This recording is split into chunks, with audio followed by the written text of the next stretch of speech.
ఈ సమయంలో మార్కు రాసిన సువార్త 10వ అధ్యాయము 15 నుంచి 22 వచనాలు ఉత్తర పద్ధతిగా చదువుకుందాం. మార్కు రాసిన సువార్త 10వ అధ్యాయము 15 నుంచి 22 వరకు.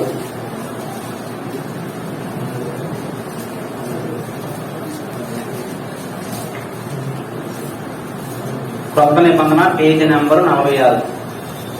మార్కు రాసిన సువార్త 10వ అధ్యాయము 15 నుంచి 22 వరకు. ఒక వచనం నేను చదివిన తర్వాత ఇంకో వచనం మీరు చదవండి.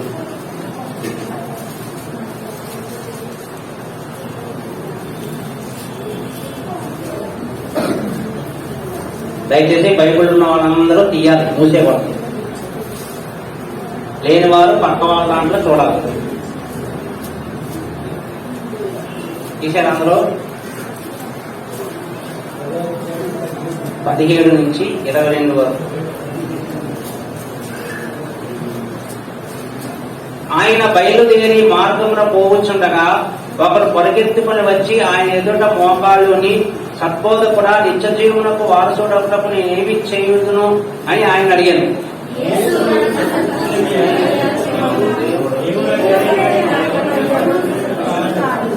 నరహత్య చేయవద్దు, వ్యభిచరించవద్దు, దొంగిలవద్దు, అబద్ధ సాక్ష్యము పలకవద్దు, మోసపుచ్చవద్దు, నీ తల్లిదండ్రులను సన్మానింపమని ఆజ్ఞలు నీకు తెలియదు కదా అని అతనితో చెప్పాను.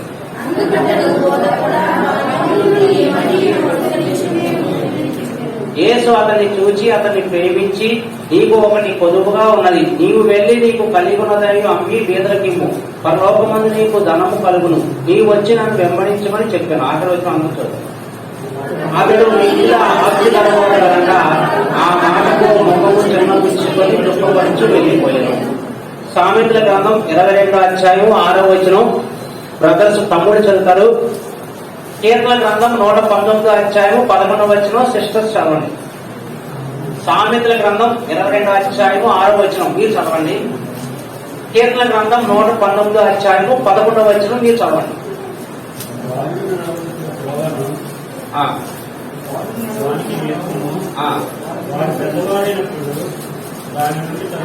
Okay, thank you. Praise Lord. మీరు చదవండి. కీర్తన గ్రంథం 119వ అధ్యాయము 11వ వచనం.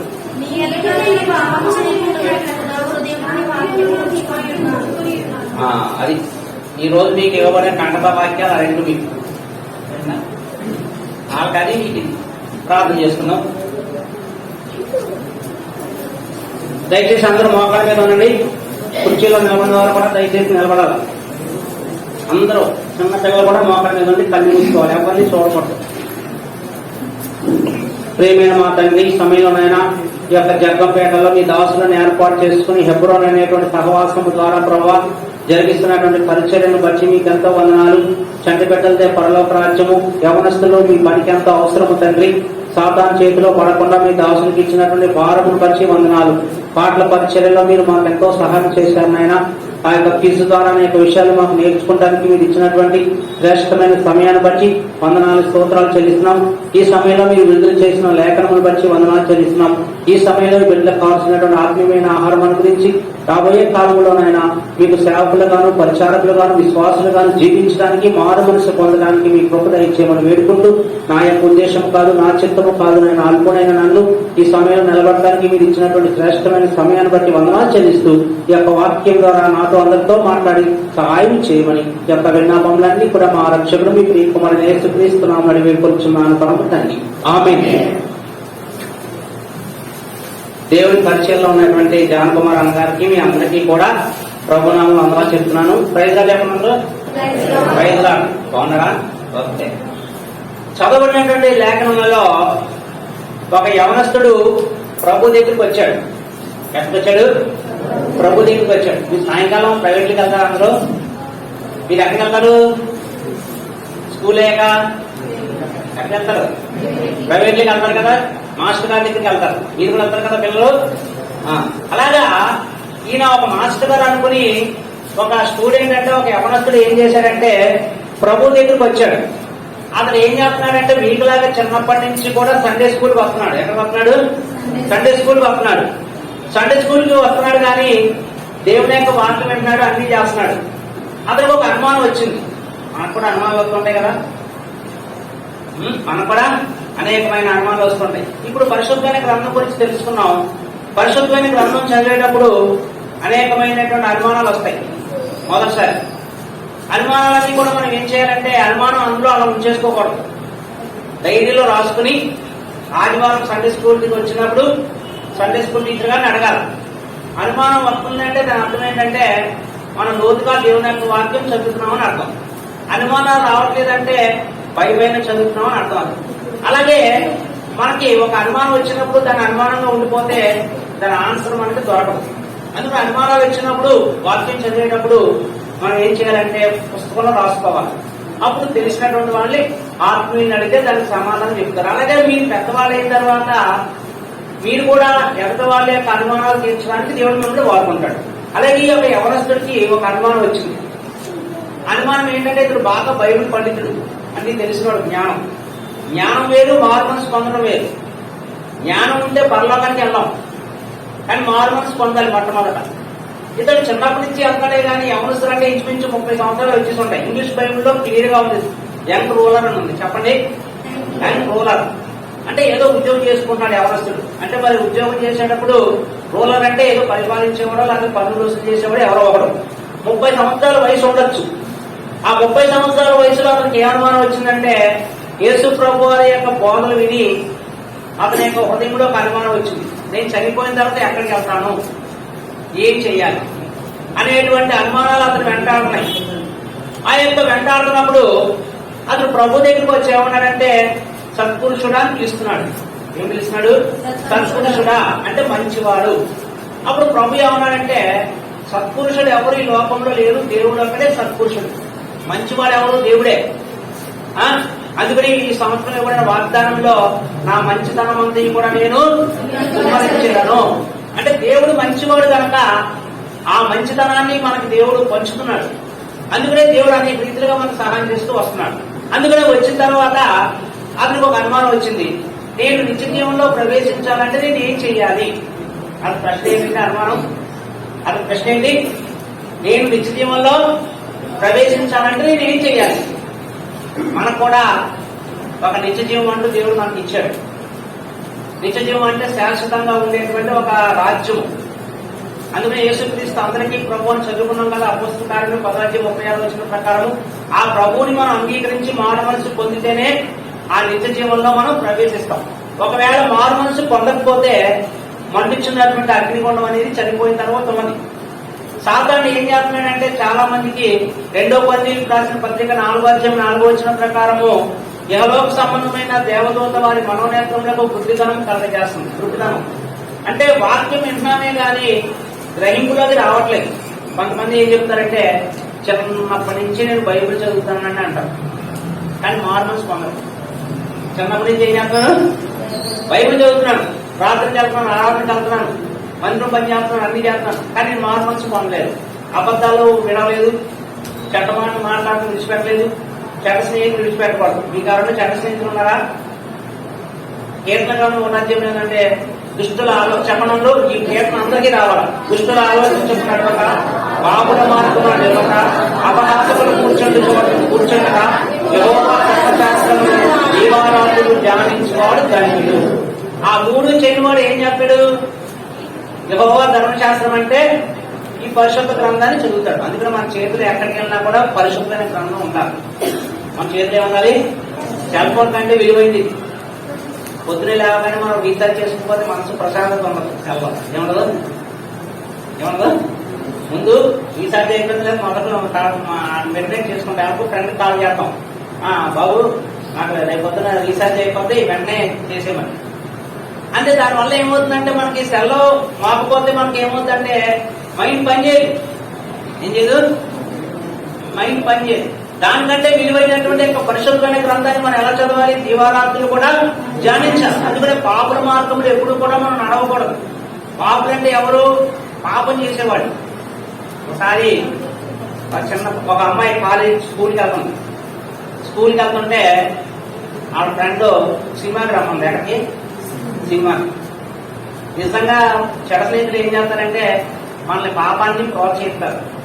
అంటే మారు మనసు పొందకపోతే సినిమాలు చూస్తారు, మారు మనసు పొందితే సినిమాలు చూడడం. అందుకని ఆ పాప ఏం చెప్పిందంటే, నేను రక్షించబడినటువంటి సంఘానికి వెళ్ళే పలానా పేరని చెప్పింది. నేను సినిమాలు చూడకూడదని తీర్మానం చేసుకున్నాను. ఏం తీర్మానం చేసుకున్నాను?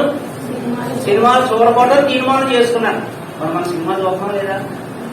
చూస్తాం కదా. అప్పుడే సంవత్సరానికి ఒకసారి చూస్తానండి. ఎక్కడ? టీవీలో. ఎక్కడ? టీవీలో.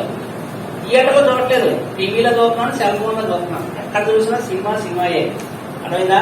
రెండవది ఏంటంటే, చెడ్డ స్నేహితులు మనకు ఉండకూడదు. ఎవరు ఉండకూడదు? చెడ్డ స్నేహితులు. చెడు స్నేహితులు అంటే ఏంటి? చెడుగా మాట్లాడేవాళ్ళు, అబద్ధాలు నేర్పించేవాళ్ళు. కొంతమంది ఏం చేస్తారంటే స్కూల్ మానేసి గేమ్స్ ఆడుకుంటారు. వాళ్ళు ఏం చేస్తారంటే తల్లిదండ్రులకు అబద్ధం చెప్తారు, నేను స్కూల్కి వెళ్ళాను, కానీ చేసింది ఏంటి? గేమ్స్, అబద్ధాలు ఆడేవాళ్ళు. అలాంటి వాళ్ళతో మనం ఏం చేయకూడదు అంటే స్నేహం చేయకూడదు. పాపుల మార్గం నిలవక అలాంటి చోట్ల మనం కూర్చోకూడదు. కూర్చోవడం వల్ల ఏమవుతుందంటే మనం కూడా చెడిపోయేటువంటి అవకాశం ఉంటుంది. కనుక ఖచ్చితంగా 1వ కీర్తన అనేది మనం ధ్యానంగా చేసుకుని అది ఎప్పుడు కూడా మనం చదువుతూ ఉండాలి. మన అది ఇంటికి వెళ్ళిన తర్వాత కీర్తన క్రమం కట్టగా పెట్టండి. 1వ అధ్యాయము 4 వచనాలు కూడా. ఈ 3 చేయని వారు ఏం చేస్తారంటే యెహోవా ధర్మశాస్త్రమును దీవారాత్రులు. దీవారాత్రులు అంటే ఇంగ్లీష్ బైబిల్ ఏముందంటే డే అండ్ నైట్. చెప్పండి, డే అండ్ నైట్. దీవారాత్రులు అంటే చాలా మంది చదువు మానేసి, స్కూల్కి వెళ్తాం మానేసి, ఇంట్లో చెప్పిన పనులు చేయకుండా డే అండ్ నైట్ పరిశుద్ధ గ్రామం ఎలా చదువుతారని అనుమానం ఉంటుంది కదా. అందుకనే ఈ వాక్యము నా హృదయంలో ఉంచుకుని ఉన్నాను. మనసంతా 119వ కీర్తన 13వ వచనం అక్కడ ఏమనుంది? నేను పాపము చేయకుండాట్లు ఈ వాక్యం రక్షించుకున్నాను హృదయంలో. ఎక్కడ ఉండాలి? ఇక్కడ ఉన్నది బైబిల్. మొత్తం 66 పుస్తకాలు కూడా బైబిల్లో ఉండాలి. అప్పుడు మనం ఏం చేస్తామంటే ఏ పని చేసినా కూడా వాక్యాన్ని ధ్యానిస్తాం. ఫలానా సందర్భంలో అల్లాడితో కూడిన ఆటపాటలు చూడకూడదని బైబిల్లో రాయబడింది కాబట్టి ఆ వాక్యంలో నేను లోపడుతున్నాను కనుక సినిమాలకి నేను రానని అమ్మాయి ఖచ్చితంగా చెప్పింది. ఏం చెప్పింది? మా పేరెంట్స్ ఒప్పుకోరు, తిడతారు. మనం కూడా పాప విషయంలో ఖచ్చితంగా చెప్పేవారిగా ఉండాలి. మొహమాటంగా చెప్తారు కొంతమంది. ఎలా చెప్తారు? పాప విషయంలో మనం ఎలా ఉండాలి? ఖచ్చితంగా చెప్పాలి. సినిమాలకి నేను రాను, ఫంక్షన్లకి నేను రాను, ప్రార్థనకైతే వస్తాను. దేవుడి పని దేని వస్తాను? ప్రార్థనకైతే. అది మా పేరెంట్స్ కి చెప్పి వస్తాను. నేను ఒక నేర్చుకోవాలి. మనం మంచిగా ఉండాలంటే మన తల్లిదండ్రుల మాట మనం వినాలి. ఎక్కడికి వెళ్ళినా కూడా మనం పలానా టైంలో నేను వస్తాను వెళ్తాను అనేటువంటి ఇంటిమేషన్ ఎవరికి చెప్పాలి? తల్లిదండ్రులకి చెప్పాలి. అందువల్ల ఈ యవనస్తులు ఏంటంటే సండే స్కూల్ నుంచి కూడా దేవుని యొక్క వాక్యాన్ని వింటున్నాడు. మనం కూడా ప్రతిరోజు వాక్యం వింటాం కదా సండే స్కూల్లో. అయితే అతను ఏం చేశాడంటే 30 సంవత్సరాలు వచ్చేంత వరకు కూడా మారు మనసు పొందలేదు. మారు మనసు పొందకపోతే తనకు ఉన్నటువంటి అనుమానాన్ని ప్రభుతో తీర్చుకున్నాడు. ప్రభువుకి అర్థమైపోయింది ఇతను మారు మనసు పొందినవాడు కాదని. మనం మారు మనసు పొందినట్లు మందిరంలో కూర్చుంటే చాలా మంది ఏమనుకోవచ్చు, మంచి క్రమశిక్షణ కలిగి ఉంటే ఈ యొక్క బాలుడు, ఈ యొక్క పాప, తమ్ముడి, చెల్లి ఎంతో మారు మనసు పొందింది అనుకోవచ్చు. కానీ మారు మనసు పొందామో లేదు ఎవరు తెలుస్తుంది? దేవుడు తెలుస్తుంది. అంతే కదా. మనం రక్షించబడ్డామో లేదు ఎవరు కనిపెడతాడు? దేవుడు చూస్తాడు. మారు మనసు పొందితే ఒకటే నిబంధన, ఒకటే సూచన. ఆ విశ్వాసులు ఎప్పుడు కూడా పాపానికి దూరంగా ఉంటారు. అదే నిబంధన. చెప్పండి, మారు మనసు పొందినట్టు రుజువేంటి? పాపానికి దూరంగా ఉంటారు వాళ్ళు. దేవుని మూలంగా పుట్టిన వారు పాపము చెయ్యరు, చెయ్యదు చాలదు. వాళ్ళ నోట ముట్ట కనీసం ఒక అబద్ధమైనా రాదు. ఒకవేళ అబద్ధం వచ్చినట్లయితే వెంటనే ప్రభు దగ్గర కుటుంబ ప్రార్థనలో క్షమాపణ చేయమని అడుగుతారు. పశ్చాత్తాపం వస్తుంది వాళ్ళు. అందుకనే ఈ యవనస్తుడు వచ్చేటప్పుడు ఎలా వచ్చాడు? చాలా స్పీడ్ గా వచ్చాడు, చాలా స్లోగా వచ్చాడు అనమాట. ఎలా వచ్చాడు? చాలా స్లో వచ్చి ప్రభు మీద ఏదో భక్తి కనపరిచాడు. కానీ ఎప్పుడైతే ప్రభు అతని యొక్క మాటలు విన్నాడో ఇవన్నీ కూడా నువ్వు చెయ్యాలని చెప్పాడు. మొట్టమొదటి ఆజ్ఞ చదవనక్కడ నీవు నరహత్య చేయవద్దు. మొట్టమొదటి ఏంటి? నరహత్య చేయకూడదు. నరహత్య అంటే కత్తి తీసుకుని ఒక మనిషిని పొడవడం కాదు. మన నోటప్పుడు చెడ్డ మాటలు రాకూడదు. ఏం రాకూడదు? చెడ్డ మాటలు రాకూడదు. మనం బైబిల్ చదువుతున్నాం కాబట్టి మన నోట్లో ఎప్పుడు కూడా పరిశుద్ధమైన మాటలే మనం మాట్లాడాలి. చెడు మాటలు ఎప్పుడు కూడా మనం మాట్లాడకూడదు. ఒకవేళ చెడు మాటలు ఎవరైనా మాట్లాడే వాళ్ళు ఉంటే దూరంగా పారిపోవాలి. నేను చాలా చోట్లకి ప్రయాణాలు చేసుకుంటే ఇప్పుడు బలహీనత్వంగా చేయలేకపోతున్నాను. కొన్ని సంవత్సరాల క్రితం, 2 సంవత్సరాల క్రితం కరోనా రాకముందు దేవుడి పని నిమిత్తం అనేకమైన స్థలాలకు వెళ్ళేవాడిని. ఒకసారి పని ముగించుకుని లాస్ట్ బస్ రావాల్సి వచ్చేది. పక్కన ఉన్నటువంటి యవనస్తులు ఇంకా ఒక్కోసారి బస్సులో చోటు ఉండేది కాదు. అప్పుడు వెంటనే ఆ సెల్ ఫోన్ ఆన్ చేసి భయంకరమైనటువంటి సినిమా పాటలు డ్యాన్సులు పెట్టేసేవారు. నా హృదయం ఎలా ఉండేదంటే చాలా గలిబిలిగా ఉండేది. ప్రభువా, ఆ మాటలు నా చెవిలో పడుతుంటే తూరీగల్లా ఉన్నాయి. ఒకవేళ సెల్ ఫోన్ కట్టేమంటే వారు కోపడతారు, నా ఇష్టం అంటారు. దయచేసి నాకు సహాయం చేయమని మనసులో ప్రార్థన చేసుకునేవాడిని. ఆ యవనస్తులు ఏమనుకునేవారంటే తెలియదు, కానీ వెంటనే సెల్ ఫోన్ కట్టేసేవారు. మనలోంచి పాపం పోవాలి అంటే పాపం చూసినప్పుడు మనం ఏం చేయాలి? మనసులో ప్రార్థన చేసుకోవాలి. పాపాన్ని అడ్డుకునేవాడు దేవుడు. పాపం చేయకుండా అడ్డుకునేవాడు ఎవరు? అడ్డుకట్ట వేసేవాడు దేవుడు. చాలా మంది ఏంటంటే ఆ చిట్కా పాటించకపోవడం వల్ల ఆ సినిమాలు చూసి ఆ చెడ్డ మాటలు విని నరహత్య చేస్తాం. చెడు మాట్లాడటమే నరహత్య. చెప్పండి, చెడు మాట్లాడటమే నరహత్య. రెండో వాటిని ఏమిచ్చాడు? వ్యభిచరించవద్దు. చాలా నేటి తరంలో భయంకరమైనటువంటి సమాజం అంతా కూడా భయంకరంగా చెడిపోయింది. సెల్ ఫోన్లు, ఇంటర్నెట్లు, టీవీలు ఎంత భయంకరంగా ఉన్నాయి. పిల్లలు అందరూ కూడా స్మార్ట్ ఫోన్ అంటే తప్పు కాదు, అది అవసరమే. ఇంట్లో కత్తి ఉంది, దాన్ని ఏం చేస్తారు చెప్పండి? కత్తి కూరగాయలు కోసుకుంటాం, చెయ్యి కోసుకోం కదా. ఇట్లా కత్తి తీసుకుని చెయ్యి కోసుకుంటామా? కోసుకోం. అలాగే సెల్ ఫోన్ కూడా ఏంటంటే మీకు వాట్సాప్ నెంబర్ ఉందా, ఈమెయిల్ ఉందా, SMS ఉన్నాయా? దేవుడికి పనికి వాడండి. దేవుని వాక్యం ఏనండి. దాంట్లో హెబ్రోన్ అనే గూగుల్లోకి వెళ్ళి హెబ్రోన్ అని కొడితే అక్కడ ఉన్నటువంటి యంగస్టర్ మెసేజ్లు అన్నీ వస్తాయి, సియోన్ గీతాలు వస్తాయి, ఇవేనండి. అంతేగాని ఆ గూగుల్ సెర్చ్ ఉంది కదా అని చెడుకు ఉపయోగిస్తే ఏమవుతుందంటే మన యొక్క నేత్రాలు ఏమైపోతాయంటే అపవిత్రమైపోతాయి. అప్పుడు ఏం చేసిందంటే సాతానికి లోబడిపోయి దేవుడు తినవద్దన్నటువంటి పండుగ తినదు. ప్రతిరోజు తినలేదా? అవతో దేవుడు ఏమన్నాడు చెప్పండి? అవతోటి ఈ పండు తినమని నీవు నిశ్చయముగా సత్యత. చెప్పండి బాయ్స్, ఈ పండు తినమునా నిశ్చయముగా సత్యత. అంటే దాని అర్థం ఏంటంటే అపవాది ఏం చేసిందంటే దేవుడు ఏమైతే చెప్పాడో అది చేయకుండా అడ్డుకుందన్నమాట. దేవుడు చెప్తున్నటువంటి పనులకి సాతానుడు ఎప్పుడు కూడా అడ్డేస్తాడు. ఆదివారం ఆరాధనకి వెళ్ళాలి, మనం వెళ్ళాలి కదా. అపవాది ఏమంటాడంటే నువ్వు ఆరాధనకి వెళ్ళగలవు అని ఏదో అడ్డుకట్టేస్తాడు. ఆ రోజు మన ఇంటికి వస్తాడు, ఫ్రెండ్స్ వస్తారు. ఎవరు వస్తారు? ఎప్పుడు రాని ఫ్రెండ్స్ వస్తారు. ఎప్పుడు వస్తారు? అరే బాబురా చక్కగా ఏది మంచి పిక్నిక్ వెళ్దాం అంటారు. ఎప్పుడు రాని ఫ్రెండ్స్ ఎప్పుడు వస్తారు? ఆదివారం వస్తారు. అందుకని శనివారం రాత్రి మనం ఆరాధనకి ఏ విధంగా అడ్డు లేకుండా ప్రభు రేపు ఆదివారం నేను ఆరాధనకి వెళ్ళాలి. ఆ రోజు నా ఇంటికి ఎవరు స్నేహితులు రాకూడదు, నా బంధువులు రాకూడదు. 9:30 కల్లా నేను మందిరంలో ఉండాలి. అటువంటి సమయాన్ని నాకు ఆటంకం కలుసుకోవడం నాకు సహాయం చేయమని దేవుని దగ్గర ప్రార్థన చేసుకుంటే ఆరాధనకి వెళ్ళే సమయంలో మనం మందిరంలో ఉంటాం. స్నేహితులు ఎప్పుడు వస్తారు? 10:30 వస్తారు. ఎప్పుడు వస్తారు? 10:30 వస్తారు. ఇల్లు తాళం వేసి ఉంటుంది, చూసి వెళ్ళిపోతారు. చాలా మందిరానికి రాదు కదా. ఒకవేళ మీ స్నేహితులు అదే టైంకి వస్తే మీరేం చెప్పాలంటే బాబు నేను మందిరానికి వెళ్తున్నాను, ఆదివారం ఆరాధన మీరు కూడా రండి అంటే అస్సలు రాడు. ఏం చెప్పాలి? మీరు మందిరానికి రండి బాబు, మంచి వాక్యం సేవకులు ఇచ్చారు అంటే అతను ఎప్పుడు కూడా మీరు జోలికి రాడు. ఇంకా ఆదివారం వెళ్తే బాబు మందిరానికి రమ్మంటే ఎందుకులే. ఆ విధంగా మనం ఏం చేయాలంటే చెడు యొక్క ఉద్దేశాలకి దూరంగా ఉండాలి. మొదటి 3వ ఆజ్ఞ ఏంటి? దొంగిలించకూడదు. దొంగతనం అనేది చాలా భయంకరమైంది. కొంతమంది మీటింగ్లో అహంకారులు సాక్ష్యం చెప్తుంటారు.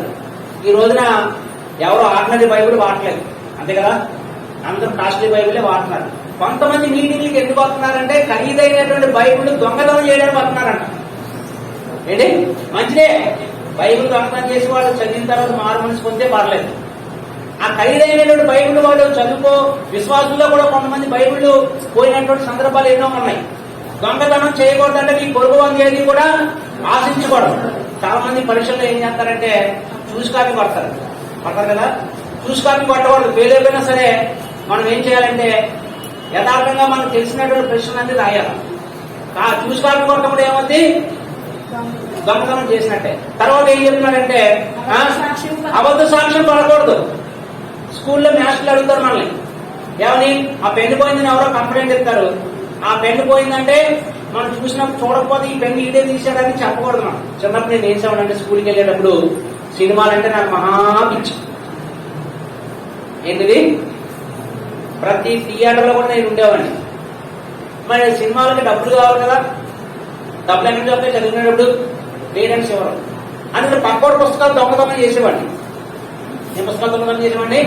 పక్కోడి పుస్తకాలు దొంగతనం చేసి దాని మీద పేర్లు ఉంటాయి అనమాట. ఆ పేర్లు ఉంటే ఆ పలానాడు పుస్తకం తెలిసిపోతుంది కదా, దాని మీద ఒక పౌడర్ ఉంటుంది.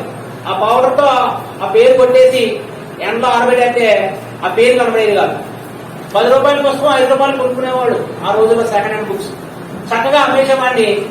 ఆ దొంగతనం చేసి ఫస్ట్ షో సెకండ్ షో చూసేవాడిని హ్యాపీగా. మరి ఇంట్లో తెలియకూడదు కదా.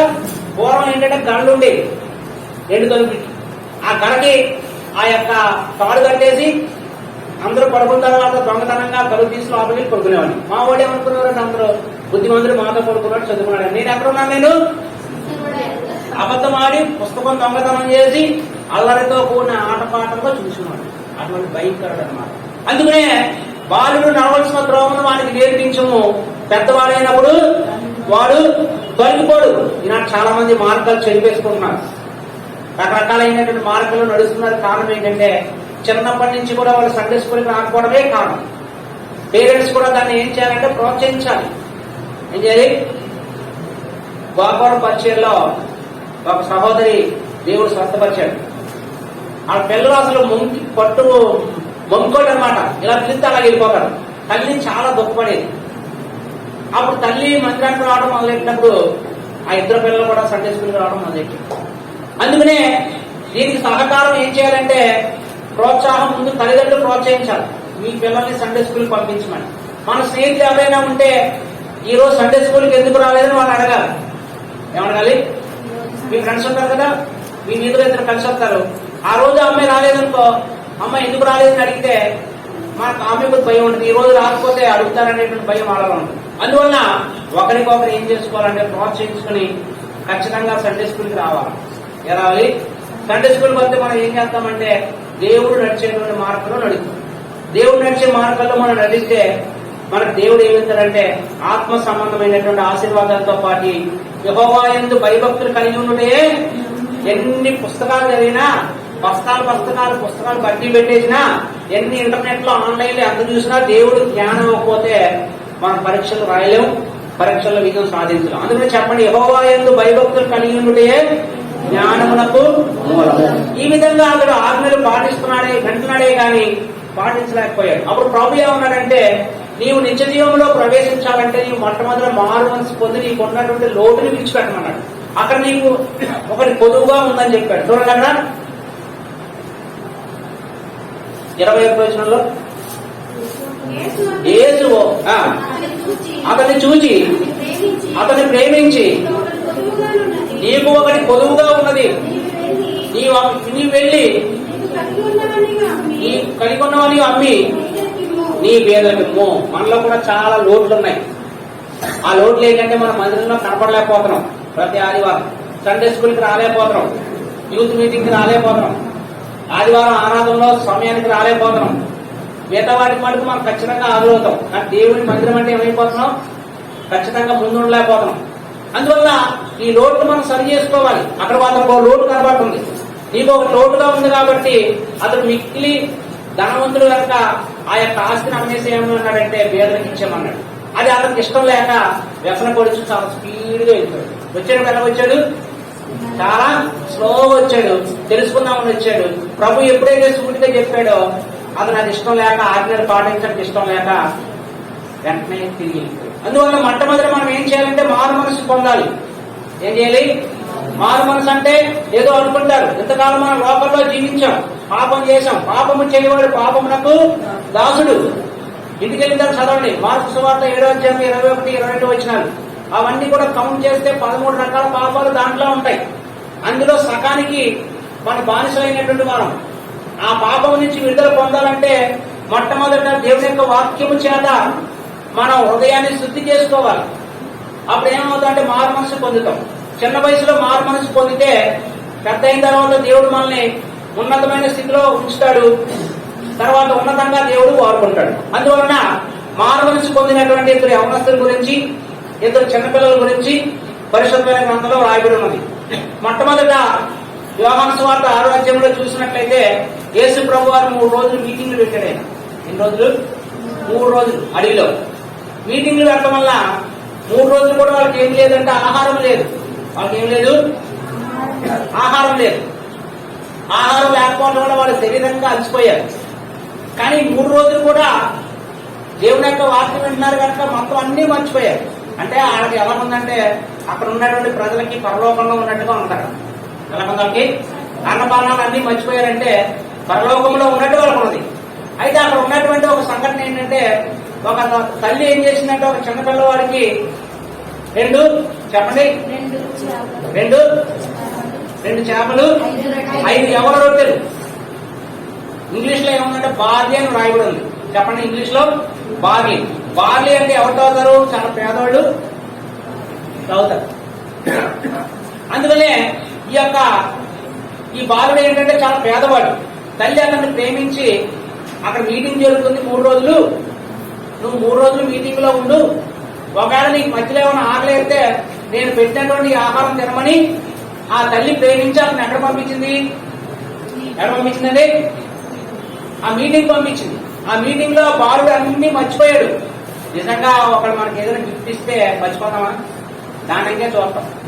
మన తల్లిదండ్రులు మనకి ఏదైనా స్కూల్కి వెళ్ళేటప్పుడు మంచి దమ్ బిర్యానీ, మంచి బిర్యానీ వాసన కొట్టే మనం పెట్టించారనుకోండి, ఆ రోజు ఏదో బర్త్డే అని, చంద్రబాబు అని, మనసంతా దేని మీద ఉంటది? దాని మీదే ఉంటది. ఈ తల్లి పెట్టినటువంటి యొక్క బాక్స్ లో పెట్టినటువంటి ఆహార పదార్థాలు అన్ని మర్చిపోయాడంటే ఆ బాలుడు దేని మీద దృష్టి పెట్టాడు? దేవుని యొక్క వాక్యం మీద దృష్టి పెట్టాడు. 3 రోజులు మీటింగ్ అయిపోయింది. యేసు ప్రభు వారు ఏం చేశారంటే అక్కడ గమనిస్తున్నాడు. ఆయన ఈ 3 రోజులు మీటింగ్ లో ఉన్నటువంటి వారందరూ కూడా చక్కగా సంతోషంగా ఉన్నారు. వాళ్ళకి ఇప్పుడు ఏంటంటే శరీర సంబంధమైనటువంటి అవసరం వచ్చింది. మన శరీరం ఎప్పుడు కూడా దేవుడి యొక్క సృష్టి క్రమం ఏంటంటే కొన్ని రోజులు మాత్రమే యాక్టివ్గా ఉంటుంది. కానీ మనుషులు రొట్టె వల్ల మాత్రం జీవించడు, కానీ దేవుడి నోట నుండి వచ్చి ప్రతి మాట వల్ల ఈ శరీరం 3 రోజులు కూడా ఆత్మీయమైన ఆహారం దొరికింది కాబట్టి చాలా యాక్టివ్ గా ఉన్నారు. అది నాకు షుగర్ ఉంది, ఉదయం లేకపోతే నేను యాక్టివ్ గా ఉండలేదు. కారణం ఏంటంటే జబ్బు యొక్క లక్షణం అది. కానీ ఎప్పుడైతే నేను ప్రార్థన చేసుకుంటానో వెంటనే యాక్టివ్ వస్తుంది. పొద్దున లేవగానే నేను చాలా నీరసంగా ఉంటాను నేను. అందువల్ల ఆ ప్రభా ఈ రోజంతా కూడా నీ పని చేయడానికి నాకు శక్తి దయచేయమని ఎప్పుడైతే నేను ప్రార్థన చేస్తున్నానో ఆ ప్రార్థన ద్వారా ఏమవుతుందంటే నాలో ఒక ఉత్సాహం వచ్చి దేవుని పని చేయడానికి అది ఉపయోగపడుతుంది. ఆ విధంగా ఈ బాలుడు 3 రోజులు దేవుని యొక్క వాక్యం చాలా శ్రద్ధగా విన్నాడు, అన్ని మర్చిపోయాడు. మీటింగ్ అయిపోయిన తర్వాత అతడు తల్లి పెట్టినటువంటి ఆ యొక్క ఆహారం గుర్తుకొచ్చింది. అక్కడ 5,000 మందికి భోజనం పెట్టారు. అక్కడ ఫిలిప్పు, ఆంద్రేయ ఇద్దరు శిష్యులు ఉన్నారు. వాళ్ళు కంగారు పడుతున్నారు. ప్రభా ఇంతమందికి ఆహారం పెట్టాలంటే అప్పుడు ఫాస్ట్ ఫుడ్ లేవు, రెస్టారెంట్ లేవు, ఎవరికి కూడా ఏమి లేదు. అప్పుడు ప్రభు ఏం చేయని ఉన్నాడో గమనిస్తున్నారు. అక్కడ అప్పుడు ఏం చేశాడంటే అందరూ ఎదగడం ద్వారా అతని దగ్గర కొద్దిగా చేపలు ఎవరినట్టు దొరికి అప్పుడు వెంటనే బాలుడు ఏం చేశాడంటే ఆ శిష్యులు అడగడానికి వెంటనే ఇచ్చేశాడు. అబ్బాయి నేను తింటాను అనలేదు. మనం కూడా ఏం చేయాలంటే స్కూల్కి వెళ్ళినప్పుడు పక్క వాళ్ళకి ఆహారం లేకపోతే కూరలో కొద్దిగా వెయ్యాలి. అది ప్రేమ, అంతేనా? ఏం చేయాలి? మనం కూడా మన స్టూడెంట్లు ప్రేమించడం నేర్చుకోవాలి. పేద స్టూడెంట్లకి పేదలు పెట్టడం అప్పుడు ఏంటంటే వీళ్ళు క్రైస్తవులు, వీళ్ళెవరో ప్రార్థనకి వెళ్తారు, ఈ విధంగా ప్రేమిస్తారేమో అనేటువంటి మంచి భావన వాళ్ళు కలిగి ఏం చేస్తారంటే ఏదో ఒక రోజు దేవుని యొక్క వాక్యం వింటారు. అప్పుడు ఏం చేశారంటే బాలుని అడగగానే కట్మంటి ఇచ్చేశాడు. అప్పుడు వాళ్ళిద్దరు ఏం చేశారంటే ప్రభు చేతిలో పెట్టారు వాళ్ళు, అంతేగాని డైరెక్ట్ గా పంచిపెట్టలేదు. అక్కడ గొప్ప అద్భుతం జరిగింది. 5,000 మందికి అదేం జరిగింది? ఆహారం సమృద్ధిగా దొరికింది. అందుకనే పిల్లలు మనం కలిగి ఉన్నది ప్రభు చేతిలో పెడితే దాన్ని ప్రభు దీవిస్తాడు. చెప్పండి, ఇప్పుడు మనం కలిగి ఉన్న దాన్ని ప్రభు చేతిలో పెడితే ప్రభు దీవిస్తాడు. అందుకనే దానికి ఆ టెక్స్ట్ కి ఏం పేరు పెట్టారంటే లంచ్ బాయ్ అని పేరు పెట్టారు. బైబిల్ పండితులు ఓ బుక్కులు రాయబడింది లంచ్ బాయ్. చెప్పండి, లంచ్ బాయ్ అంటే మధ్యాహ్నం భోజనం చేస్తారు, లంచ్ అంటారు. అది ప్రభు చేతిలో పెట్టడం వల్ల 5,000 మందికి ఆహారం సరిపోయింది. అతలో ఉన్నటువంటి సమర్పణ చాలా గొప్పది. అతడు దేవుని యొక్క వాక్యం పట్ల కుర్రవాడు, శ్రద్ధ కలిగిన వాడు. అందుకని యెహోవా ధర్మశాస్త్రమును దీవారాధులు ధ్యానించేవాడు ధన్యుడు. ఆ బాలుడు పేరేంటి? చెప్పండి. సండే స్కూల్ పిల్లలు లంచ్ బాయ్. చెప్పండి, సండే స్కూల్ పిల్లలు లంచ్ బాయ్. అనుకునిందా? అంటే ఆహారం ఇచ్చినటువంటి వాడు. అది ఎవరి చేతిలో పెట్టాడు? ప్రభు చేతిలో పెట్టాడు కనుక ఎంతమంది సరిపోయింది ఆహారం? 5,000 మందికి సరిపోయింది. రెండోది ఏంటంటే సన్నివేశం, సిరియా దేశంలో ఒక నైమాన్ అనేటువంటి కుష్ఠవ్యాధి కలిగిన వాడు ఉన్నాడు. అతని పేరేంటి? నైమాన్. చెప్పండి. నైమాన్. అతను ఎవరు? సైన్యాధ్యక్షుడు. యుద్ధం జరుగుతుంది కదా రష్యాకి ఉక్రెయిన్కి, దానికి ఒక సైన్యాధ్యక్షుడు ఉంటాడు. అతను చెప్పినట్లా ఉంటే కూడా సైనికులు వినాలా, ఎవరి మీద బాంబు వేసేది ఆయన మీద వేసేది అంతే, ఇంకా ఐదు చెప్పకూడదు. అలాగా దేశం అంతటికి కూడా అతను అధ్యక్షుడు. అతడు మంచి మంచి బట్టలు వేసుకుని వెళ్తున్నాడు. అతను ఇస్రాయల్ దేశం నుంచి ఒక చిన్న పాపని బానిసగా తీసుకొచ్చాడు వాళ్ళ ఇంటికి. ఇశ్రాయేలీలు చాలా తెలివైన వాళ్ళు. ఆ బాలిక ఏం చేస్తుందంటే యజమానుడు చేయించినటువంటి ప్రతి పనిని కూడా గమనిస్తుంది. ఒక రోజున ఎలా చూసింది, యజమానుడు బట్టలు ఇప్పిన తర్వాత, అంటే ఒక షర్ట్ తీసేసిన తర్వాత అతనికి కుష్ఠవ్యాధి కనిపించింది. ఏం కనిపించింది? నా యజమానుడు కుష్ఠవ్యాధుడు కలిగిన వాడా, పైకి మటుకు బట్టలు వేసుకుంటాడు కానీ లోపల భయంకరమైనటువంటి కుష్ఠవ్యాధి ఉంది, ఇది ఎలాగైనా సరే పోయేటట్లు చేయాలని చెప్పి ఆ పిల్ల నిర్ణయించుకుంది. చూసారా, చిన్నపిల్ల ఒక ఆ బాలుడు ఏం చేశాడంటే అతనికి ఉన్నటువంటి ఆహారం ప్రభు చేతిలో పెట్టడం వల్ల 5,000 మంది చనిపోయింది. ఈ బాలిక కూడా ఇప్పుడు సాహసం చేయబోతుంది. సాహసం ఏంటంటే ఒక మాట, యజమానుడి గురించి చాలా నమ్మకంగా పనిచేసింది. మనం కూడా ఆ యజమానుడు ఆ ఇంట్లో బాలిక ఉంచాడంటే చాలా నమ్మకత్వం కలిగిన బాలిక. మనం ఏం చేస్తామంటే తల్లిదండ్రులు అర్జెంట్ గా గ్యాస్ టీ చెప్పేసి, అరే బాబు టీ పట్ల నెమ్మని పంపిస్తారు. టీ కూడా అయిపోయింది. ఎక్కడ టీ పట్లో దానికి 15 రూపాయలు ఎంఆర్పీ ఉంటే మనం 20 రూపాయలు అని చెప్తాం. ఏం చెప్తాం? మమ్మీ ఇది 20 రూపాయలు అంటాం. ఏమంటాం?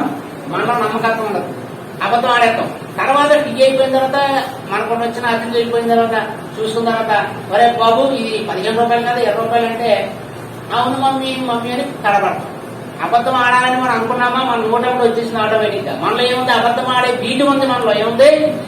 అబద్ధం ఆడాలనేటువంటి తలంపు మనలో పోవాలంటే ప్రభు అయినటువంటి యేసుక్రీస్తుని అంగీకరించాలి, మారు మనసు పొందాలి. ఈ బాలిక ఏంటంటే చిన్నప్పటి నుంచి కూడా యజమానుడి దగ్గర చాలా నమ్మకంగా ఉంటుంది. అందుకనే నమ్మకంగా ఉండటం వల్ల ఆ పాప చెప్పినటువంటి మాట వినడానికి సిద్ధమయ్యాడు. ఆ పాప ఏం చెప్తుందంటే, ఏమండి మీకు భయంకరమైనటువంటి రోగం ఉంది, ఆ రోగం పోవాలంటే సిరియాలో ఉన్న మీరు ఆ సిరియా దేశాన్ని వదిలేసి ఇస్రాయల్ దేశంలో ఉన్నటువంటి ఎలీషా పాస్టర్ గారు ఒక ఆయన ఉన్నారు, ఆయన దగ్గరికి వెళ్తే మీ రోగం పోతుందని చెప్పేసింది. అంతే. ఎంత మంచి మాట చెప్పింది, అంతే కదా. ఆ యొక్క మంచి కోరిక, ఆలోచన, యాటిట్యూడ్ చాలా మంచిది. మనం కూడా ఏం చేయాలంటే ఎదటి వారి యొక్క మేలు కోరుకోవాలి. ఎదటి వారి యొక్క మేలు కొరకు మనం ప్రార్థన చేయాలి. మనం ఏం చేస్తామంటే మనమే పాస్ అవ్వాలని మనం ప్రార్థన చేసుకుంటాం. కానీ నా స్టూడెంట్లు, నా క్లాస్మేట్లు అందరూ, నా సండే స్కూల్ పిల్లలందరూ కూడా పాస్ అవ్వాలని మనం ఏం చేయాలి? ప్రభు దగ్గర ప్రార్థన చేయాలి. ఆ ప్రార్థన దేవుడు ఆలకించి మనకి ఏం చేస్తాడంటే గొప్ప ఉపకారం చేస్తాడు. ఈమె బాలిక చాలా జ్ఞానవంతురాలు కాబట్టి, ఆమె నమ్మకస్తురాలు కనుక ఆమె చెప్పినటువంటి మాట యజమానుడు విన్నాడు.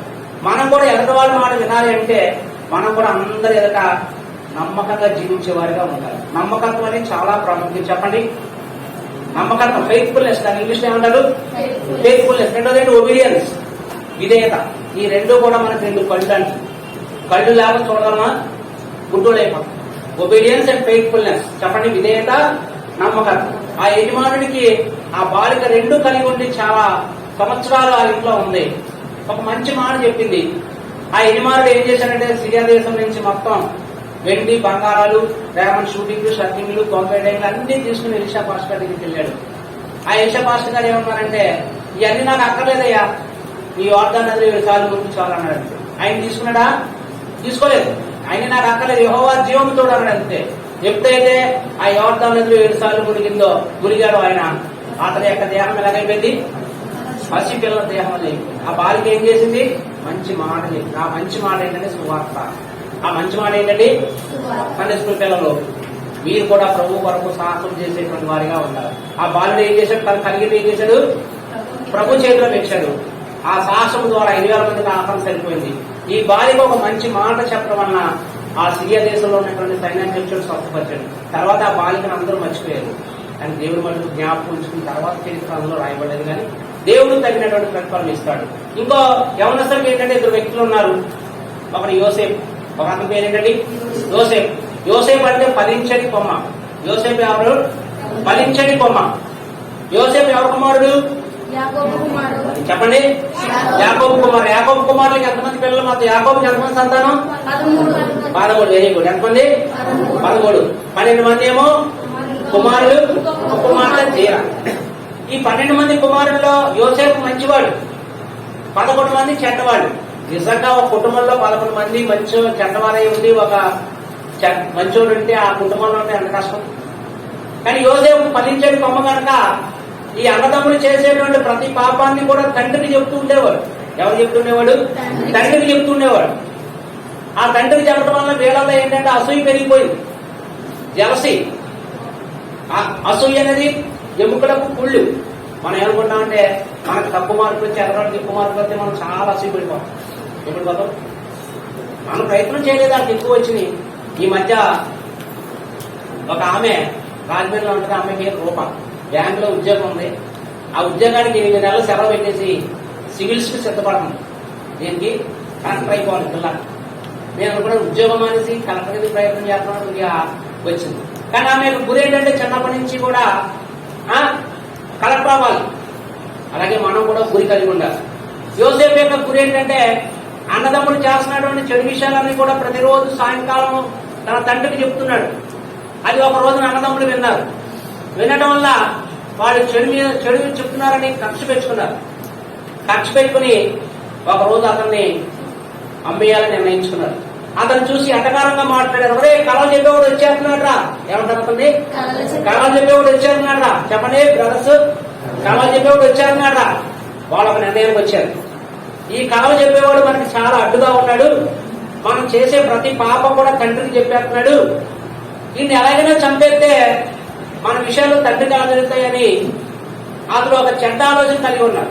మనం కూడా మంచి విషయాలు చెప్తే అందరికి చెడిపోతాం. అందుకనే ఒక తెలుగులో ఒక మంచి సామెత ఉంది, యథార్థవాది బంధు విరోధి. ఏం చెప్పండి?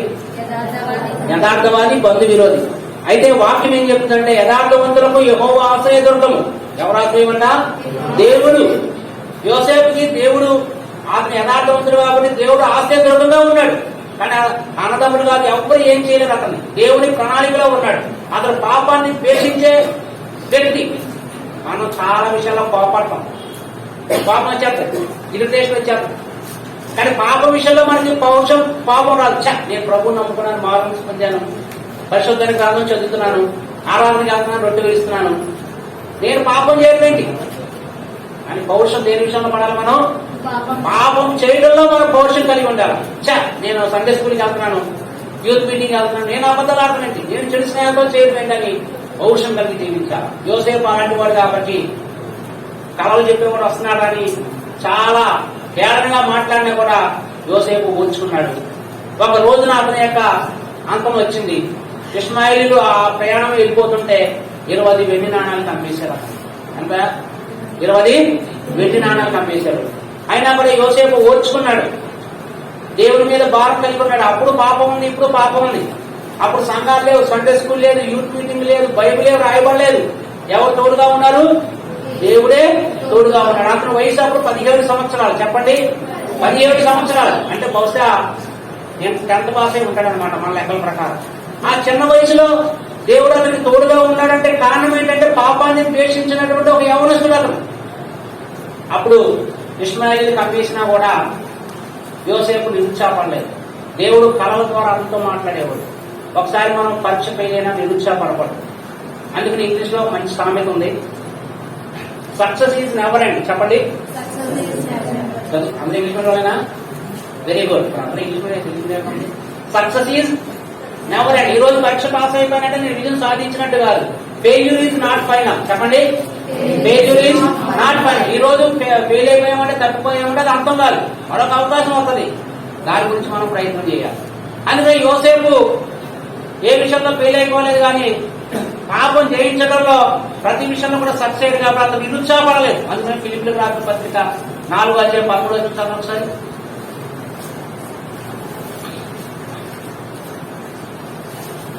ఫిలిప్పీలకు రాసిన పత్రిక 4:13.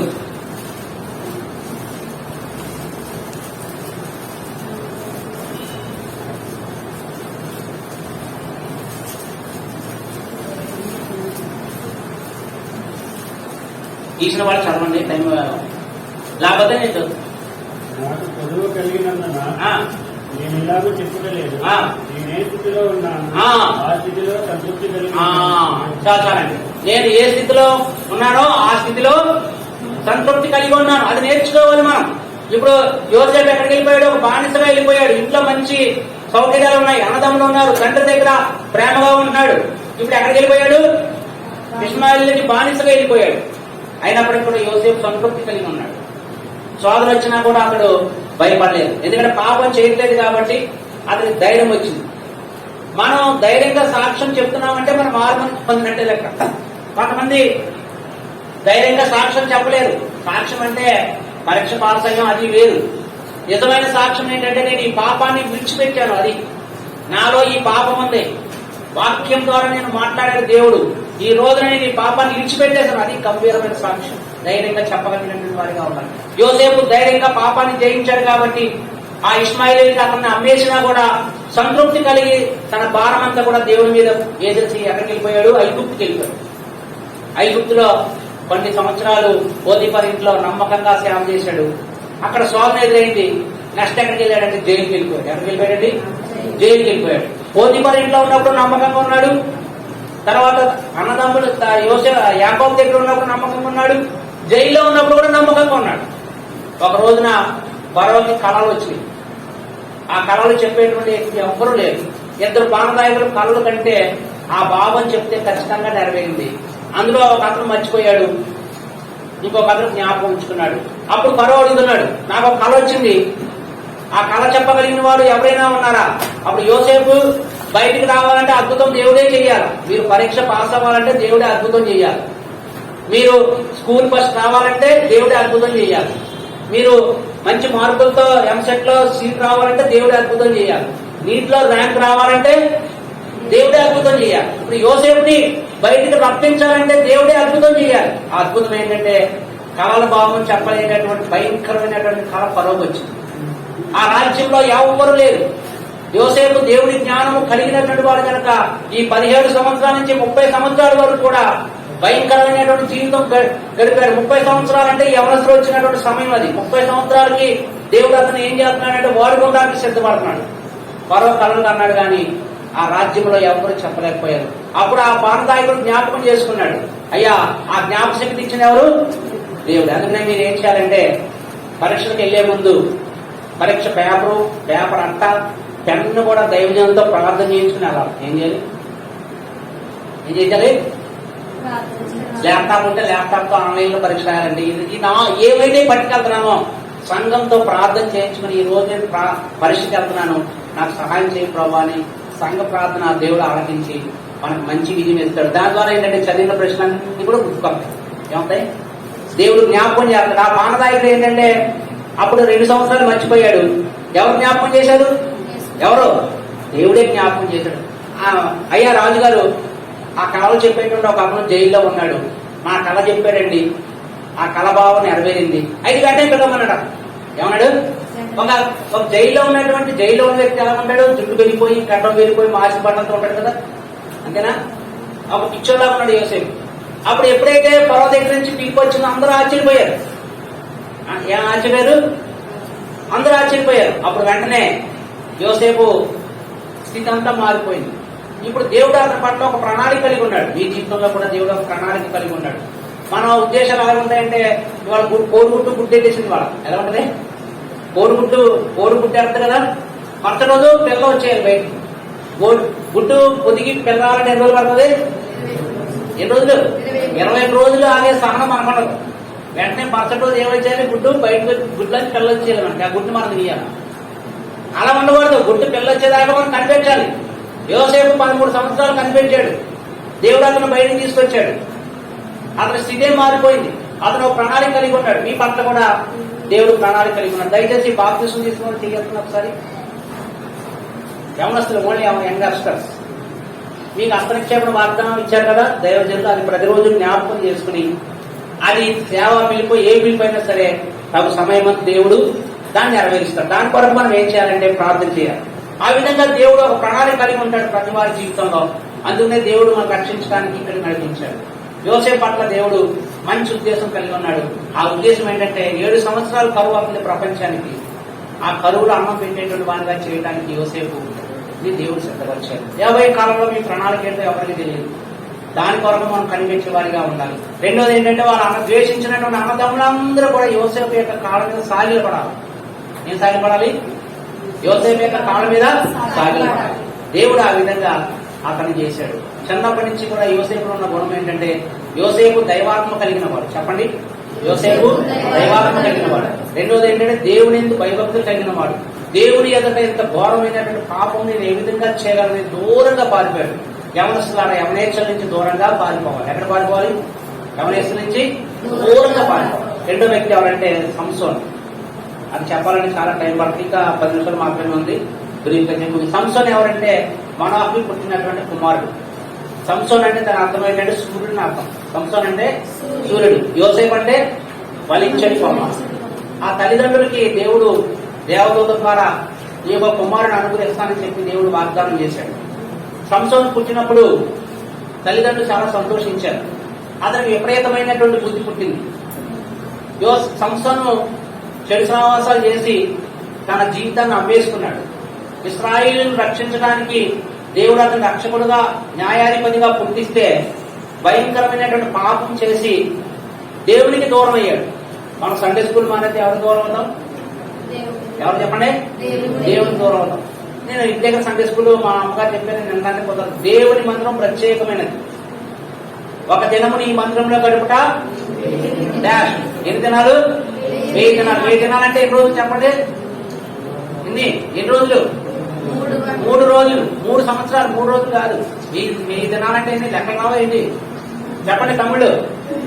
ఒక దినము దేవుని మందిరంలో గడుపుట 1000 దినములు అంటే 3 సంవత్సరాల యొక్క ఆశీర్వాదం మనం పొందుకుంటాం. ఇంకో చోట ఏమంటే భక్తిహీనుల గుడారంలో నివసించడం కంటే నీ మందిరంలో గడుపుట చాలా. కనుక దేవుని మందిరంలో ఎప్పుడు కూడా మనం కనపడాలి. అదే దేవుడు కోరేది. సండే స్కూల్కి రావాలి, నియమ కూడికి రావాలి. ఈ సంవత్సరం ఏంటంటే దేవుడి మాట వినలేదు, లోకానికి బానిస అయిపోయాడు. కొన్ని సంవత్సరాలు చెడు సహవాసం చేశాడు. చేసిన తర్వాత ఒక రోజున ఫిలిస్తీన్లు ఏం చేశారంటే అతను బంధించారు. సంసోన్ అంటే సింహాన్ని చంపేసినాడు. సంసోన్ అలాంటి వాడు చాలా బలం. ఆ బలాన్ని దేనికి ఉపయోగించాలి? దేవుని యొక్క పనికి ఉపయోగించాలి. మనం మంచి పాటలు పాడేవాళ్ళమా? ఆ పాటలు పాడే తరాలు దేవుని పనికి ఉపయోగించాలి. మనకు మంచి జ్ఞానం ఉందా? ఆత్మలు రక్షించడానికి అది ఉపయోగించుకోవాలి. మంచి మందిరంలో పనిచేసే తలాంతు మనకుందా? ఆ తలాంతులు కొంతమందికి కొన్ని రకాల తలాంతులు ఉంటాయి. మందిరంలో కావాల్సినటువంటి ఎలక్ట్రానిక్స్, తర్వాత డిజిటల్ అన్ని కుర్చీలు అన్ని సమకూరుస్తూ ఉంటారు. ఒక్కొక్కరికి ఒక తలాంతు ఉంటుంది. ఆ తలాంతు దేవుని పనికి ఉపయోగిస్తే మనకు బలం ఉందా? మీటింగ్లకి సిస్టర్స్ తీసుకురావచ్చు కదా. అది కూడా పరిచర్య. నరవలేని వాళ్ళు ఉంటారు. వాళ్ళు ఏం చేయాలి? గోపురంలో సహోదరు ఉంది, ఆమె కాల్ లేదు. బండి పురమాయించి అప్పుడప్పుడు రమ్మంటాం మందిరానికి. ఇంటి దగ్గర ఆరాధన పెడుతూ ఉంటాం. మందిరానికి రావాలంటే బండి కావాలి. నాకు బండి లేదు, కానీ ఎవరో బండి పురమాయించి మందిరానికి రమ్మని చెప్తాం. ఆ విధంగా మన బలం అంతా కూడా దేవుడి కొరకు ఉపయోగిస్తే దేవుడు సహాయం చేస్తాడు. ఈ సంవత్సరం దేవుడు ఇచ్చినటువంటి బలాన్ని ఉపయోగించలేదు. దేనికి ఉపయోగించాడని చెడ్డకు ఉపయోగించాడు. ఆ ఫిలిస్తీన్లందరూ కూడా ఏం చేశారంటే అతన్ని కట్టేసి దాగోన్ అనేటువంటి దేవత గుడిలో బంధించేసి పెద్ద పెద్ద రోడ్లు ఉంటాయి చూసారా, హోటల్లో కూర రుబ్బేవారు. అనగా పెద్ద రోడ్లు ఉంటది, ఎంత రోడ్లు పత్రం ఉంటది. ఆ గాలికి కట్టేసి ఎద్దులాగా అతన్ని ఆ దేవత చుట్టూ తిప్పడానికి సిద్ధపడ్డారు. అప్పుడు ఏమంటాడంటే అతను 2 కళ్ళు పీకేశారు. ఏం చేశాడు? ఫిలిస్తీన్లు 2 కళ్ళు పీకేశారు. అప్పుడు ఏమంటాడు? ప్రభువా, ఈ ఒక్కసారికి నన్ను జ్ఞాపకం చేసుకో. ఏమన్నా ప్రార్థన చేస్తాడు? ఈ ఒక్కసారి నన్ను జ్ఞాపకం చేసుకో.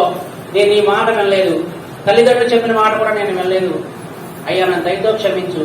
నీవు నాకు కళ్ళు ఇచ్చినట్లయితే, బలం ఇచ్చినట్లయితే ఈ ఫిలిస్తీన్ని చంపేసి నేను మీ మహిమ కొరకు జీవిస్తానని చెప్పి పశ్చాత్తాపడ్డాడు. ఆ పశ్చాత్తాప ప్రార్థన దేవుడు ఆలకించి 1000 మందిని చంపే శక్తి ఇచ్చాడు. విశ్వాస వీల్లోకి ఎక్కాడు సంస్థను. అటు రీతిగా సంస్థను దేవుడి మాట వినలేదు, అయినప్పటికీ కూడా పశ్చాత్తాపడ్డాడు. దేవుడు సహాయం చేశాడు. ఈ సమయంలో మనం పశ్చాత్తాపడ్డాం ప్రభు దగ్గర. ఆయన అనేక సంవత్సరాలు బట్టి వాక్యం విన్నానే కానీ నేను మారు మనసు పొందలేదు, రక్షించబడలేదు. వాక్యం నా హృదయంలో ఉంది కానీ ఆ వాక్య ప్రకారం జీవించలేకపోతున్నాను. యవనస్తుల్లాగా నేను కూడా స్లోగా వచ్చాను కానీ తొందరగా వెళ్ళిపోతున్నాను. దయచేసి నన్ను క్షమించిన ఆయన అని. ప్రభు అక్కడ చాలా సమీపంగా ఉంది. ఒకసారి ఆఖరిసరిగా జాగ్రత్త గ్రంథం 4వ అధ్యాయం 13, 8వ అధ్యాయం 11, 12వ అధ్యాయం 20వ ఒకసారి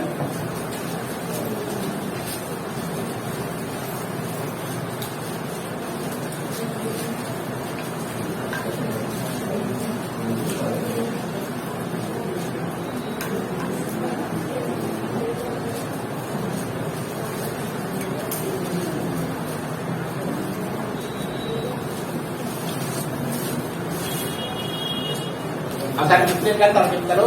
కనుక ఆ విధంగా ప్రభు ఎక్కడ అక్కడ సమీపంగా ఉంది. మనందరం కూడా ప్రభు అక్కడ సిద్ధపడడానికి సహాయం చేయాలి కాదు. అంటే 5 నిమిషాలు ముందు కొన్ని క్వశ్చన్స్ ఉంటాయి. చెప్పండి. మత్తయి సువార్త, మార్కు సువార్త 10వ అధ్యాయము ఎంతో చదివాం. 17 నుంచి 22 వరకు. ఆ యవనస్తుడు ఎలా వచ్చాడు? చాలా స్లో వచ్చాడు.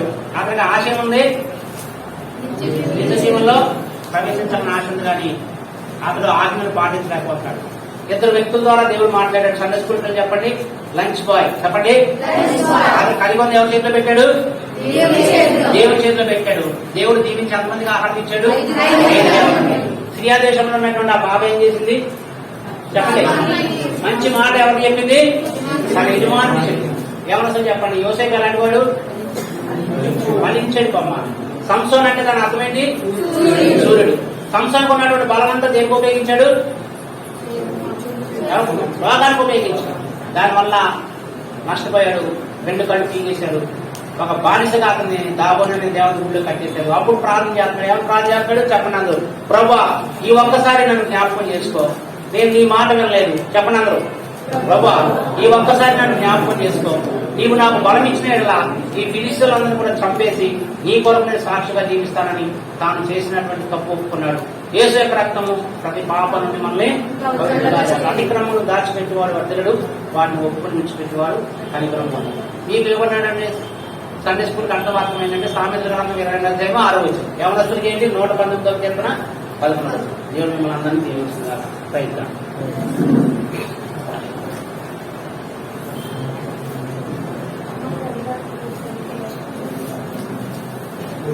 మరి చాలా చక్కటి సమయాన్ని మీరు గడుపుతూ వచ్చారు. చాలా మంచి సమయాన్ని మీ అందరూ కూడా గడుపుతూ వచ్చారు. ఒక లంచ్ బాయ్ గురించి విన్నారు, ఫలించడు కొమ్మ గురించి విన్నారు, ఇశ్రాయేలు చిన్నదాని గురించి విన్నారు, సూర్యుడని పేరు కలిగిన సంసోను గురించి విన్నారు. మరి మీరు ఎలా ఉన్నారు? మార్కు సువార్త 5వ అధ్యాయంలోని 10వ అధ్యాయంలోని 17 నుండి 22 వరకు, అందులో 21లో ఉన్నది నీకు ఒకటి పొదువుగా ఉన్నది. మనం ఇప్పుడు ఇక్కడి నుంచి వెళ్ళేటప్పుడు నాకేం పొదువుగా ఉంది? మార్మనసు పొదువుగా ఉందా? యేసు ప్రభుల వారు హృదయంలో లేకుండా ఉన్నారా? వాక్యం చదవకుండా ఉన్నానా? ఏది నాకు పొదువుగా ఉంది? అది మిమ్మల్ని మీరు పరిశీలించుకొని ఇక్కడి నుండి వెళ్ళాలి. మరి మీ అందరికీ చిన్న అల్పాహారం కూడా సిద్ధపరచబడింది. మీరు ఇక్కడ నుండి వెళ్లే ముందు అల్పాహారం తీసుకుని వెళ్ళాలి. అయితే మీ దగ్గరకు నేను ఈ పుస్తకాన్ని పంపిస్తున్నా. ఈ పుస్తకంలో మీ పేరు, మీ ఊరు, మీ సెల్ నెంబరు రాయండి. ముందు బ్రదర్స్ దగ్గర నుండి వస్తుంది, రమేష్ వెనకాల నుండి ఫార్వర్డ్ చేయండి, అందరి చేత రాయిస్తుంది. ఏమా బ్రదర్స్ అని చూడండి, అందులో కాలం పెట్టాడు అనే ఆ రీతిగా అందరిది కూడా తీసుకోనండి. చిన్న పిల్లలతో సహా తీసుకోనండి. మీది లేకపోతే మీ ఇంటి దగ్గర మీ అమ్మాళ్ళది కానీ మీ నాన్నగారిది కానీ ఫోన్ నెంబర్లు, మొబైల్ నెంబర్ ఇవ్వండి, మీ ఊరి పేరుతో సహా. అలాగే చెల్లాయిలు కూడా మీరు మెడిసిన్ తీసుకొని అందరి చేత దాన్ని రాయొచ్చు. ఏమా కొందరు రాయలేని ఉంటారు కదా, వాళ్ళ పేర్లను రాసి విలేజ్ రాసి వీళ్ళ మన పిల్లలకు కూడా రాసేయాలి. వీళ్ళు మళ్ళా మనము మళ్ళీ నెలకు కూడా తీసుకుంటాం అందించేస్తాం. దయతో మరొక విషయం గమనించండి. మనకి వచ్చే నెలలో ఏప్రిల్ నెల 10వ తారీఖు ఆదివారం వచ్చింది. ఏప్రిల్ నెల 10వ తారీఖు ఆదివారం వచ్చింది. ఆదివారం నాడు కూడా మరి యవనస్తుల కూడిక ఉంటుంది. ప్రతి నెల 10వ తారీఖు ఏముంటుంది చెప్పండి? ప్రతి నెల 10వ తారీఖు యవనస్తుల కూడిక. ఎన్ని గంటలకు స్టార్ట్ అవుతుంది చెప్పండి? ఇప్పుడు చెప్పింది ఇప్పుడు సమయం 4 గంటలకల్లా మీరు వచ్చేయాలి. కానీ ఎన్ని గంటలకు స్టార్ట్ చేస్తాం? 5 to 7, అంటే 4 to 7. ఏమా 4 to 7 వచ్చి కొందరు అన్ని చాలా పనులు చేశారు. అలాగే మనం పనులు చేసుకుందాం. తర్వాత ప్రతి యవనస్తుడు ఎంతమందిని తీసుకురావాలి? 3. ప్రతి యవనస్తుడు ఒక 3 తీసుకురావాలని మిమ్మల్ని మీరే ఆ రీతిగా పురికొల్పుకోండి. మీ స్నేహితులు ఉంటారు కదా వాళ్ళని. దీనికి ఎంట్రీ ఫీజులు ఏముండవు. ఒక అక్క ఇందాక చెప్తుంది నాతోటి, ఏదో మీటింగ్ ఉందండి, ఆయనకి వెళ్తారా అన్నయ్య అంటారు. ఎంత కట్టాలంటే 1500 కట్టాలి. ఏంటి ఆ ఎంట్రీ ఫీజు. ఇంకా చాలా చోట్ల చాలా ఫీజులు ఉంటాయి, కానీ దీనికి ఏ ఫీజు అని ఉందా? బైబిల్ పట్టుకొని రావడమే మనకి ఫీజు. అర్థమైందా? అంతేత ప్రతి ఒక్కరూ రావడానికి ప్రయత్నించండి. మన 3వ కూడిక ఎప్పుడు? ఏప్రిల్ 10వ తారీఖు ఆదివారం సాయంత్రం 4 గంటల నుండి 7 గంటల దాకా. చివరి ప్రార్థన దీవెనతో ఈ కూడిక ముగించుకుందాం. ప్రసాద్ అన్న గారు వచ్చి ప్రార్థన చేస్తారు. ప్రసాద్ అన్న.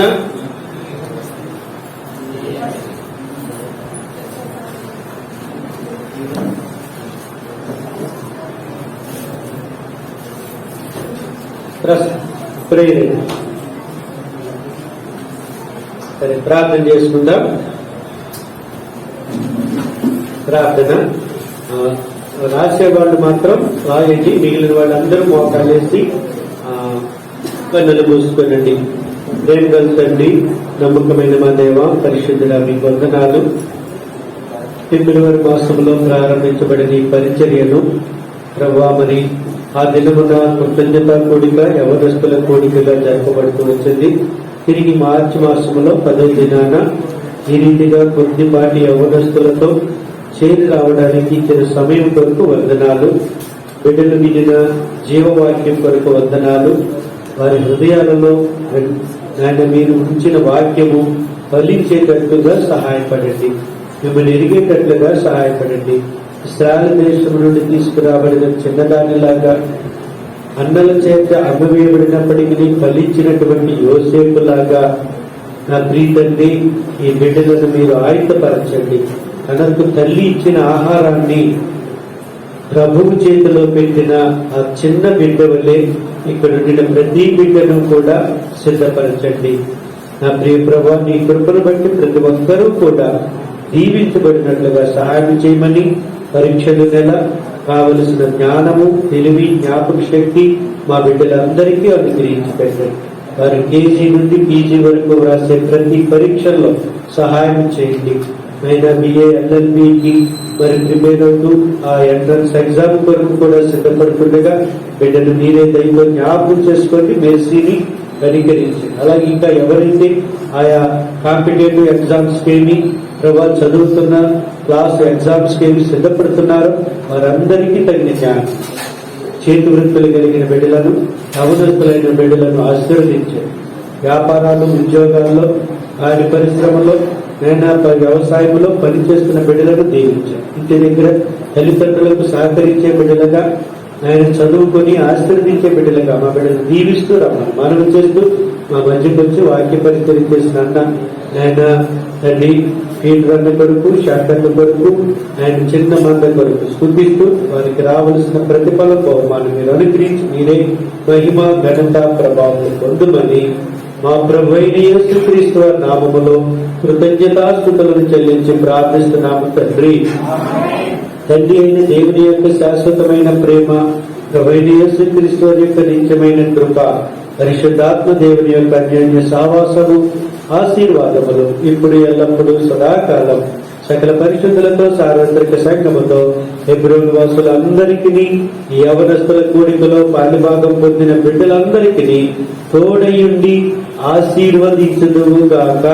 ఆమేన్.